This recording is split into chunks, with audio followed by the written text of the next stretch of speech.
Les agents secrets n'existent pas pour sauver le monde, ils existent parce que personne ne dit jamais vraiment la vérité. Mais cette image, elle est trompeuse, parce que le métier d'agent secret, il n'est pas né d'un rêve individuel, il est né d'un besoin collectif bien plus ancien et bien plus inquiétant, c'est la peur de ne pas savoir ce que l'autre prépare. Moi j'ai une passion folle pour le métier d'agent secret, je pense avoir vu toutes les séries traitant ce sujet. Et à chaque fois, il y a une question qui me reste en suspens. Est-ce que c'est possible de pouvoir repérer un agent secret dans la vraie vie ? Comment on est venu à se dire, on va créer le métier d'agent secret ? Pourquoi déjà ce métier il existe ? Pour quel genre d'informations réellement ? Aujourd'hui, on va essayer de voir le métier d'agent secret, mais surtout essayer de répondre à la question de est-ce qu'on peut trouver un agent secret dans la vraie vie ? Salut à tous, moi c'est Noah Saba et j'espère que vous allez bien. Aujourd'hui, je suis hyper excitée de faire cette vidéo parce que j'ai vraiment une vraie passion pour ce métier. Elle m'a fait encore apprendre plein de choses sur cet univers qui est si secret. J'ai rassemblé le plus d'informations possible pour construire cette vidéo. Ce sont celles trouvées à travers des sources accessibles au grand public et surtout ce qu'on veut bien nous laisser voir. Pour commencer, je pense que ça peut être pas mal de faire un petit point sur comment ce métier est apparu. Au Moyen-Âge, on ne parle pas d'agents secrets, mais on pratique déjà l'espionnage de manière systématique. Les royaumes sont instables, les alliances sont fragiles, les trahisons sont fréquentes et la moindre information peut basculer un équilibre politique ou militaire. Les rois, les papes et les grandes cités comprennent très tôt que connaître les intentions de l'autre est souvent plus efficace que lever une armée. Et à cette époque, l'espion c'est pas un professionnel officiel, c'est un marchand qui voyage beaucoup, un religieux qui traverse les frontières sans éveiller les soupçons, ou un diplomate qui observe plus qu'il ne parle. Et à Venise, dès le XIIIe siècle, l'État met en place des réseaux d'informateurs structurés avec des comptes rendus, des systèmes de messagers et surtout une règle tacite mais absolue, le vrai secret vaut plus que la vie. Ce qui est frappant, c'est que dès cette époque, on retrouve les mêmes constantes que dans l'espionnage moderne, l'anonymat, l'isolement, la méfiance permanente et l'idée que celui qui détient l'information ne doit jamais au grand jamais être visible. Le métier d'agent secret, il n'existe pas encore, mais à cette époque-là, son ADN est déjà là.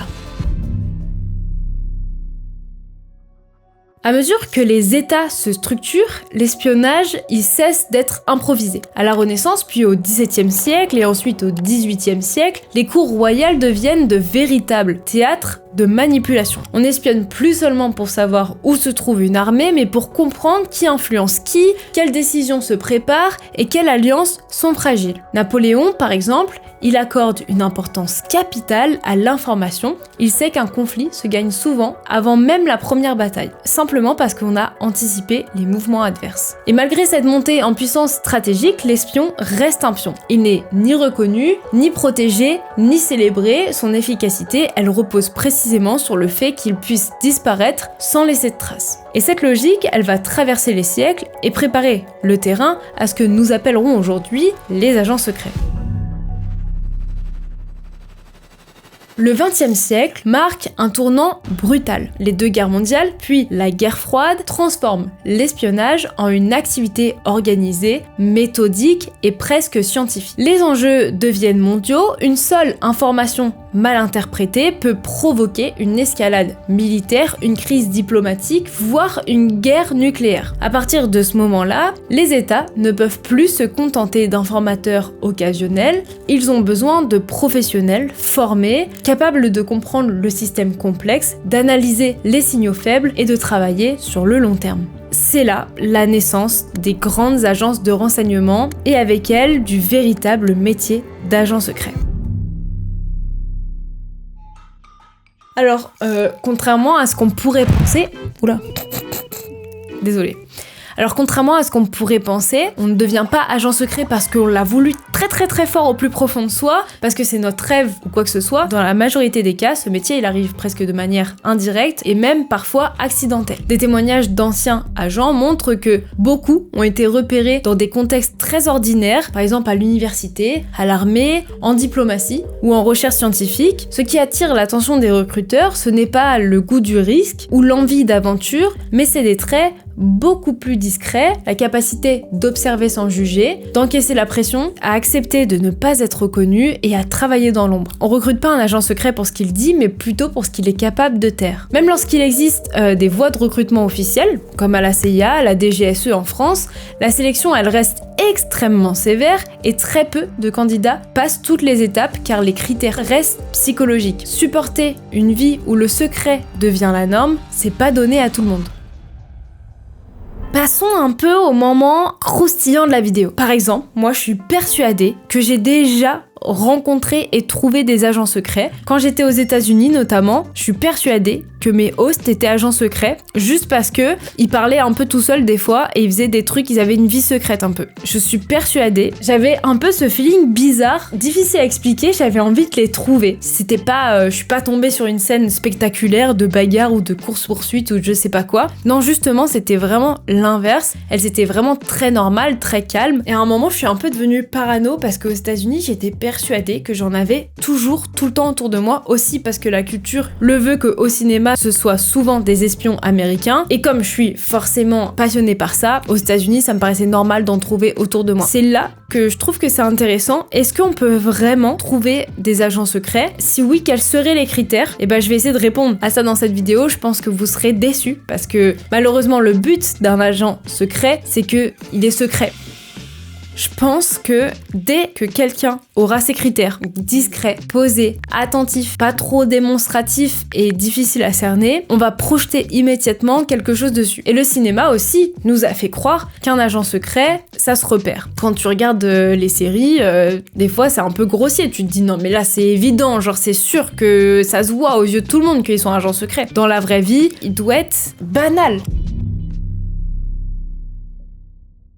Alors forcément, on aura le cliché de un agent secret, ça parle peu, ça observe beaucoup et ça a une vie ultra banale. Mais la vérité, c'est que des millions de gens sont comme ça. Sans être agent secret, le calme, c'est pas un indice, la discrétion, a priori pas non plus, l'intelligence, encore moins un indice, donc en vrai, il ne reste plus grand chose là. Un vrai agent secret, il ressemble à quelqu'un d'oubliable. Quelqu'un que tu croiseras dans la rue et dont tu n'auras même pas remarqué sa présence. Il doit faire partie de la tapisserie, si vous voyez ce que je veux dire. La chose la plus importante à comprendre ici, c'est que si un jour tu te dis que cette personne, elle est bizarre et que peut-être elle pourrait être un agent secret, bah là, il y a 99,9% de chances que ce soit pas le cas. Parce que le métier il repose sur un principe fondamental, ne jamais se faire distinguer. Il s'efface complètement du décor social. Très souvent, les gens que tu penses comme étant agents secrets, ce sera soit des diplomates, des analystes, des étudiants, des militaires, des consultants, des comptables, tout. En fait, ça peut vraiment être n'importe qui. Ils peuvent peut-être avoir des métiers proches des informations sensibles. J'avais vu par exemple une interview de quelqu'un qui était journaliste et du coup c'était hyper facile pour lui d'avoir des informations. Donc il faisait 2 métiers en même temps, il était agent secret et journaliste en même temps. Il pouvait interviewer les gens avec les informations sensibles qu'il voulait en étant journaliste. Maintenant je vais me méfier des journalistes, je pense. Du coup, la réalité un peu frustrante, c'est que tu peux avoir passé peut-être des soirées entières ou plusieurs jours, voire même plusieurs mois, avec un agent secret sans jamais rien soupçonner. Et le jour où tu l'apprends, si jamais tu l'apprends, si t'as la chance de l'apprendre, ce n'est jamais par intuition, c'est toujours des années plus tard, par un livre, une conférence, un témoignage, une déclassification. Bref, il y a très peu de chances que un jour tu saches qu'il y avait quelqu'un autour de toi qui était agent secret. Et si jamais un jour ça t'arrive, tu te diras « Eh ben la vache, j'avais rien vu venir ». C'est donc ça, le vrai paradoxe des agents secrets. Plus on croit pouvoir les repérer et moins on a compris leur métier. Du coup, j'ai beau être passionnée, je n'ai pas compris parce que je suis persuadée de les trouver. Moi, j'ai trop cru qu'en fait c'était un cache-cache et qu'il y avait juste à repérer 2-3 indices et c'était trouvé. Et non, visiblement, le but pour eux c'est d'être le plus transparent, le plus insignifiant possible. Et donc si un jour t'as ce feeling bizarre en te disant peut-être que lui, il pourrait peut-être y avoir une possibilité, c'est que première solution, il est peut-être hyper mauvais. Dans ce cas-là, bah là c'est à lui de se remettre en question. Mais la deuxième solution, c'est que, et ce sera d'ailleurs cette solution-là, je pense, la 99,99999% du temps, c'est que c'est pas un agent secret, c'est des idées qu'on se fait, juste la personnalité de la personne qui fait qu'on pense que peut-être y a moyen.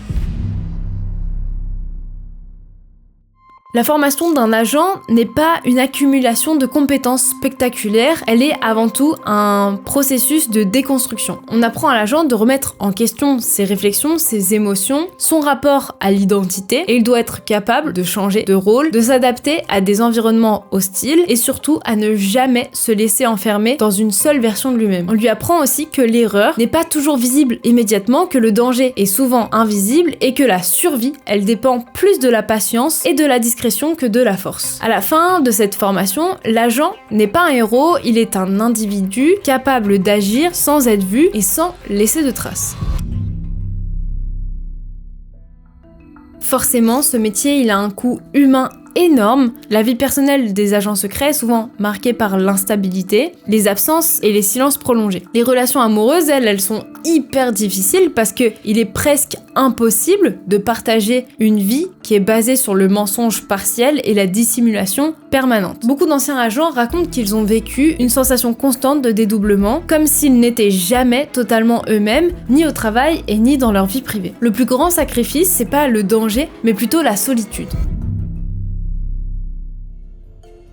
Si le métier d'agent secret fascine autant, ce n'est pas parce qu'il est spectaculaire, c'est parce qu'il révèle une vérité inconfortable. Le monde fonctionne moins sur la confiance que sur l'anticipation. Et tant que cette réalité existera, il y aura des hommes et des femmes qui auront le rôle d'observer, de comprendre et de disparaître. J'espère que vous avez aimé cette vidéo, qu'elle vous aura peut-être répondu à la question de est-ce qu'on peut vraiment trouver un agent secret dans la rue, ou même de comprendre le métier d'agent secret si c'était pas le cas. N'hésitez pas à mettre un petit pouce si vous avez aimé, ça me ferait plaisir, à commenter, poser une question pour une prochaine vidéo, et à partager et à s'abonner, ça me ferait vraiment plus plaisir. Et sur ce, on se voit la semaine prochaine, ciao ciao.